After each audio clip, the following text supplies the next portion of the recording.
guys, this is TJ with a quick Loresworn news bulletin. Today we're talking about the announcement of the Cree civilization for Sid Meier's Civilization VI Rise and Fall. I'm very excited about this one. You guys probably know that regardless, whenever I'm playing a historical strategy game that gives me the option, I love playing as the North American First Nations. I was pretty disappointed there was not a North American First Nation represented in the release build of Civilization VI. We had the Aztecs as pre-order DLC, but that's Mesoamerica. That's kind of, even though it's geographically the same continent, it's culturally kind of a different world. And the Cree specifically, I think, are a great choice because I've talked with Troy Goodfellow, actually from 3 Moves Ahead, about how they're kind of an underrepresented native culture.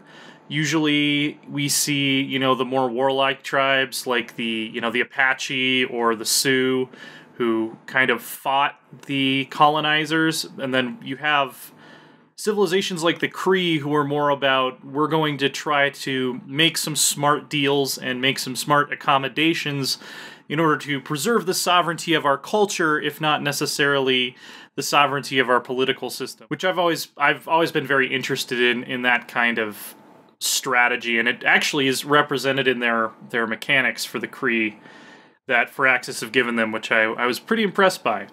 So they get the national ability Nihita, which gives them +1 trade route capacity and a free trader with the pottery technology, and unclaimed tiles within 3 tiles of a city center come under Cree control when a trader first moves into them.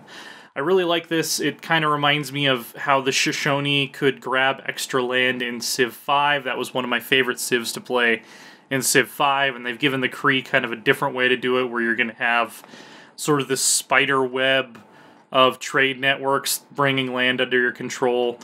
You're going to want to think about placing cities so that they're no more than 6 tiles apart, so they can, unite quickly like that, which I'm really looking forward to trying that out.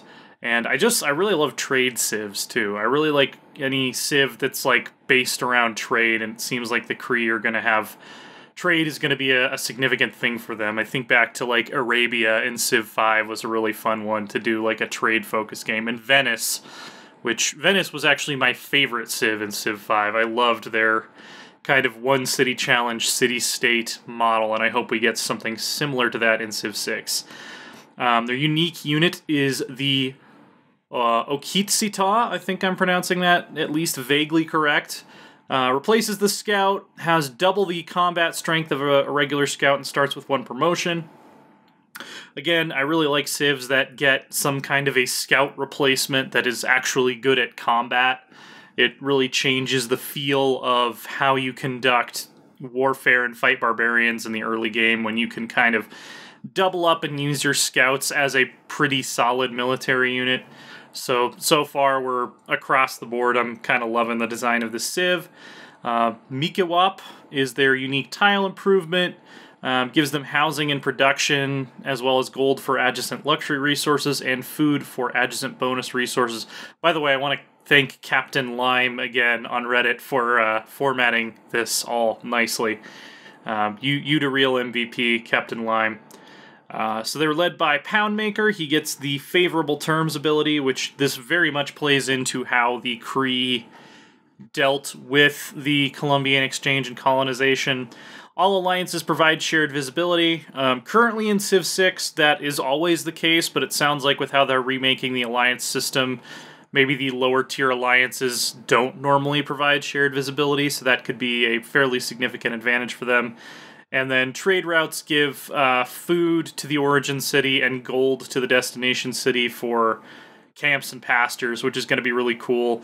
If you found a new city, you can send that trader out to your capital, which will not only grab tiles for you, but it'll also allow you to get more food in that city. And then it'll give a gold boost to the cities it's sending trade to. So I can see basing your traders in your newer outlying cities and kind of having them work their way inwards for that food boost is going to be a pretty cool and pretty effective way to grow your cities. I love that they're a diplomatic civ. I really like playing diplomatic civs. Like, every once in a while I'll want to just go on a conquest spree because I haven't done it in a while, but generally a lot of the most fun games of Civ 5 or Civ 6 that I've played are the ones where I don't really start a lot of wars, and I kind of just work towards building up my civilization to grander and grander heights and going for like a culture or science victory or something like that. That fits very well with my play style.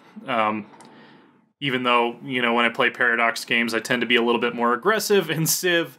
A lot of times I just want to play like domestic splendor simulator. So that's pretty cool. I am very excited to play these guys. Depending on what else gets announced, this might be the first Civ I play when Rise and Fall comes out. I have a feeling it's going to be one of my favorites. Just based on the description so far, it's already one of my favorites.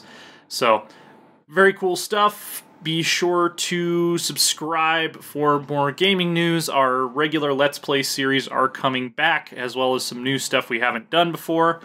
And more news videos like this, especially when, you know, the Paradox dev diaries get rolling again. I want to do one of these videos for every dev diary that comes out for all of the Paradox games.